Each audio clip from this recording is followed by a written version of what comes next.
Hello young chaps, welcome back to triple T academy. So ಎಲ್ಲ ನಮ್ಮ KCET ಹುಡುಗರು ಇದು ಆಲ್ರೆಡಿ ನಿಮ್ಮ ಚಾಯ್ಸ್ ಎಂಟ್ರಿನ ಮಾಡಿ ಕಾಲೇಜಸ್ನ ಫಿಕ್ಸ್ ಮಾಡ್ಕೊಂಡಿದ್ದೀರಾ. ಸೊ ಇವತ್ತಿನ ವಿಡಿಯೋದಲ್ಲಿ ನಿಮ್ಮ ಚಾಯ್ಸ್ ಎಂಟ್ರಿ ಕುರಿತಾದಂತೆ ವೆರಿ ಇಂಪಾರ್ಟೆಂಟ್ ಅಪ್ಡೇಟ್ ಏನಪ್ಪಾ ಅಂದರೆ, ನಿಮ್ಮ ಚಾಯ್ಸ್ ಎಂಟ್ರಿ ಡೇಟನ್ನು ಎಕ್ಸ್ಟೆಂಡ್ ಮಾಡಿದ್ದಾರೆ. ಸೊ ನಿಮ್ಮ choice entry and then college fees payment ಇದ್ರ ಡೇಟನ್ನು ಎಕ್ಸ್ಟೆಂಡ್ ಮಾಡಿದ್ದಾರೆ. ಸೊ ಯಾವ ಡೇಟಿನವರೆಗೂ ನಿಮಗೆ ಡೇಟನ್ನು ಎಕ್ಸ್ಟೆಂಡ್ ಮಾಡಿದ್ದಾರೆ ನೋಡ್ತಾ ಹೋಗೋಣ. So very important. So here you can see this.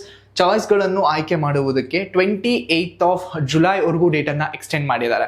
And then ಯಾರೆಲ್ಲ ಚಾಯ್ಸ್ 1 ಚೂಸ್ ಮಾಡಿದಿರೋ ಅವ್ರಿಗೆ ನಿಮ್ಮ ಸೀಟ್ ಕನ್ಫರ್ಮೇಷನ್ ಸ್ಲಿಪ್ನ ಡೌನ್ಲೋಡ್ ಮಾಡ್ಕೊಳ್ಳೋದಕ್ಕೆ 29th ಜುಲೈ ಟಿಲ್ 4 PM ವರೆಗೂ ಡೇಟನ್ನು ಎಕ್ಸ್ಟೆಂಡ್ ಮಾಡಿದ್ದಾರೆ. And then seat confirmation slip ನೊಂದಿಗೆ ಚಾಯ್ಸ್ 1 ಅಭ್ಯರ್ಥಿಗಳು ಕಾಲೇಜಿನಲ್ಲಿ ವರದಿ ಮಾಡಿಕೊಳ್ಳುವುದು.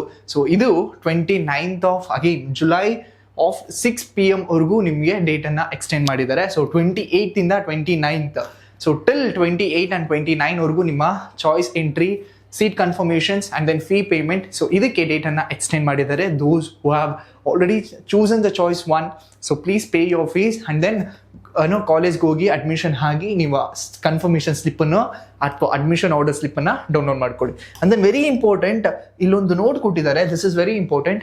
ಇದು ಅಕಾರ್ಡಿಂಗ್ ಟು ದಿಸ್ ನೋಟ್ ಏನು ಹೇಳುತ್ತಪ್ಪ ಅಂದರೆ, ಯಾವುದೆಲ್ಲ ಕ್ಯಾಂಡಿಡೇಟ್ ಯಾವುದೇ ಚಾಯ್ಸನ್ನು ಫಿಲ್ ಮಾಡಲಿಲ್ಲ ಅಂದರೆ, ಸೆಲೆಕ್ಟ್ ಮಾಡಲಿಲ್ಲ ಅಂದರೆ, ಸೊ KE ಅವರು ಆಟೋಮೆಟಿಕ್ ಆಗಿ ಆ ಒಂದು ಪರ್ಟಿಕ್ಯುಲರ್ ಸ್ಟೂಡೆಂಟ್ಸ್ಗೆ KE ಕೌನ್ಸಿಲಿಂಗಲ್ಲಿ ಇಂಟ್ರೆಸ್ಟ್ ಇಲ್ಲ ಅಂತ ಹೇಳ್ಬಿಟ್ಟು ಚಾಯ್ಸ್ 4ನ ಆಟೋಮೆಟಿಕ್ ಆಗಿ ಫಿಲ್ ಮಾಡಿ ಸೊ ನಿಮ್ಮನ್ನ KE ಕೌನ್ಸಿಲಿಂಗಿಂದ ಹೊರಗಡೆ ಇರಿಸ್ತಾರೆ. ಸೊ ನೀವು ನೆಕ್ಸ್ಟ್ ರೌಂಡಲ್ಲಿ KE ಕೌನ್ಸಿಲಿಂಗಲ್ಲಿ ಪಾರ್ಟಿಸಿಪೇಟ್ ಮಾಡೋದಕ್ಕೆ ಆಗೋದಿಲ್ಲ. ಸೊ ಹಾಗಾಗಿ choice filling is very very important. So out of 4 choice ನಿಮಗೆ ಯಾವುದು ಚಾಯ್ಸ್ ಬೇಕು ಅದನ್ನು ನೀವು ಫಿಲ್ ಮಾಡಬೇಕಾಗತ್ತೆ. ಸೊ ದಿಸ್ ಇಸ್ ರಿಗಾರ್ಡಿಂಗ್ ನಿಮ್ಮ ಚಾಯ್ಸ್ ಎಂಟ್ರಿ ಡೇಟ್ ಎಕ್ಸ್ಟೆಂಡ್ ಆಗಿರೋದ್ರ ಕುರಿತಾದಂತೆ. ಸೊ ಮತ್ತಷ್ಟು ಅಪ್ಡೇಟ್ಗೋಸ್ಕರ stay tuned and then don't forget to subscribe our channel. Thank you and all the best.